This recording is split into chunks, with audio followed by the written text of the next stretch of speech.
Hello friends, இன்றைக்கி நம்ம சேனலில் சூப்பரான சுவையான தக்காளி தொக்கு எப்படி பண்ணுறதுங்கிறது தான் பார்க்க போகிறோம்.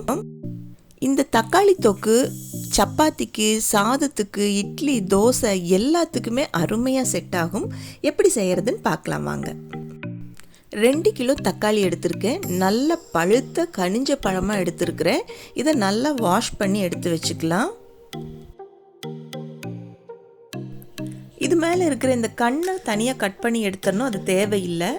பாருங்கள், நான் எல்லா தக்காளியில் இருக்கிற அந்த மேலே இருக்க கண்ணை கட் பண்ணி எடுத்துட்டு 4-5 கட் பண்ணி வச்சுருக்கிறேன். எல்லா தக்காளியும் இந்த மாதிரி கட் பண்ணி எடுத்து வச்சுக்கோங்க. இது கூட 20 பல்லு பூண்டை தோல் உரித்து நீல வாக்கில் 2-3 கட் பண்ணி எடுத்து வச்சுருக்கிறேன்.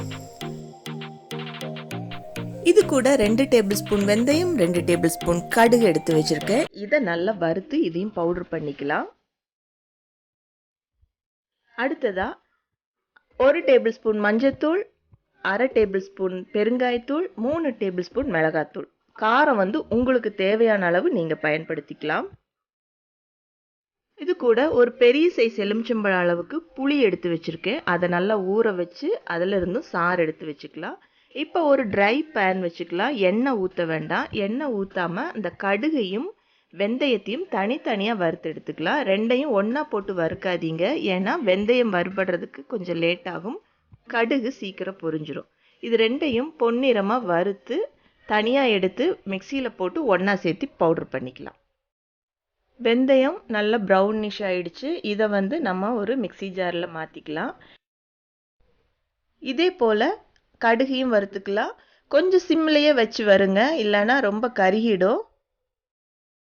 இப்போ இதையும் நான் மிக்சி ஜாரில் ஆட் பண்ணிக்கிறேன். இது சூடு ஆறுற வரைக்கும் வெயிட் பண்ணுவோம். சூடோடு அரைக்க வேண்டாம். சூடு நல்லா ஆறுனதுக்கப்புறம் இதோ நான் அரைச்சி எடுத்துகிட்டு வந்தாச்சு. இதை ஓரமாக எடுத்து வச்சுடுவோம். அடுத்தது ஒரு பாத்திரம் வச்சுக்கலாம்.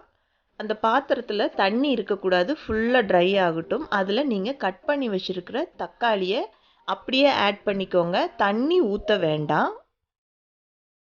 அந்த தக்காளியிலிருந்தே தண்ணி விட்டு வரும். பாருங்கள், ஒரு 5 நிமிஷத்துலேயே எந்த அளவுக்கு தண்ணி விட்டுருக்குங்கிறது பாருங்கள். இந்த தண்ணியிலே அந்த தக்காளி ஃபுல்லாக வேகணும். கொஞ்சம் அந்த தக்காளி திருப்பி மட்டும் விடுங்க. அடியில் இருக்கிறது மேலேயா திருப்பி மட்டும் விடுங்க போதும். எக்காரணத்தை கொண்டு தண்ணி கொஞ்சம் கூட ஆட் பண்ணிடாதீங்க.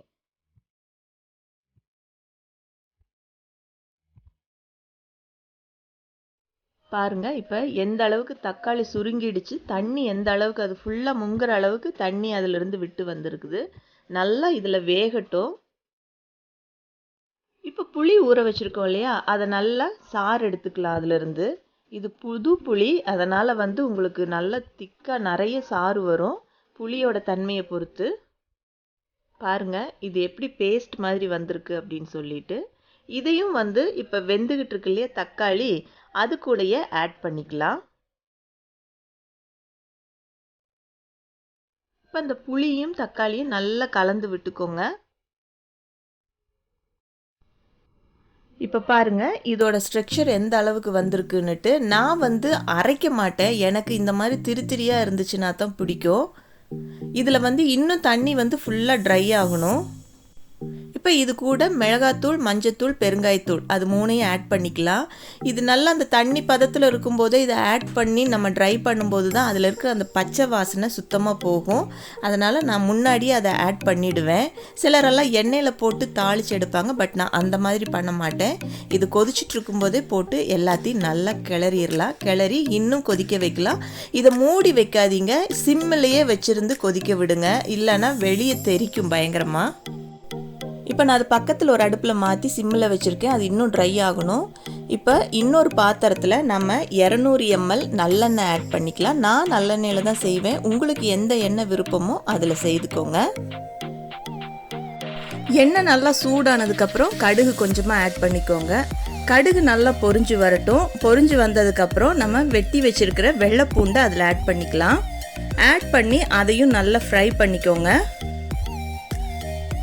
எண்ணெய் காஞ்சோடனே இந்த வெள்ளைப்பூண்டு ஆட் பண்ணிட்டீங்கன்னாக்கா அந்த வெள்ளைப்பூண்டில் இருக்கிற எசன்ஸ் எல்லாமே அந்த எண்ணெயில் இறங்கி அந்த ஃப்ளேவர் நல்லாயிருக்கும் உங்களுக்கு. வெள்ளைப்பூண்டு ஒரு அளவுக்கு நல்லா வருந்து வந்ததுக்கப்புறம் அரைச்சி வச்சுருக்கிற அந்த கடுகு வெந்தயத்தையும் அது கூட ஆட் பண்ணிக்கோங்க. ஆட் பண்ணி நல்லா அதையும் வறுத்து விட்டுக்கோங்க எண்ணெயிலையே. சிம்மில் வச்சே வருங்க, இல்லைன்னா அந்த மசாலா வந்து கருக ஆரம்பிச்சிடும். அந்த மசாலா போட்டதுக்கப்புறம் கொஞ்சம் நல்லா கிளறிட்டே இருங்க, இல்லைன்னா மசாலா அடியில் தங்கிக்கும். இப்போ அந்த மசாலா வெள்ளைப்பூண்டு எல்லாமே நல்லா பொரிஞ்சு நல்ல ஒரு ஸ்மெல் வரும். அப்போ என்ன பண்ணுங்கள், அந்த பக்கத்து அடுப்பில் கொதிச்சிட்ருக்கு இல்லையா அந்த தக்காளி, அதை எடுத்து இதில் ஆட் பண்ணிக்கோங்க.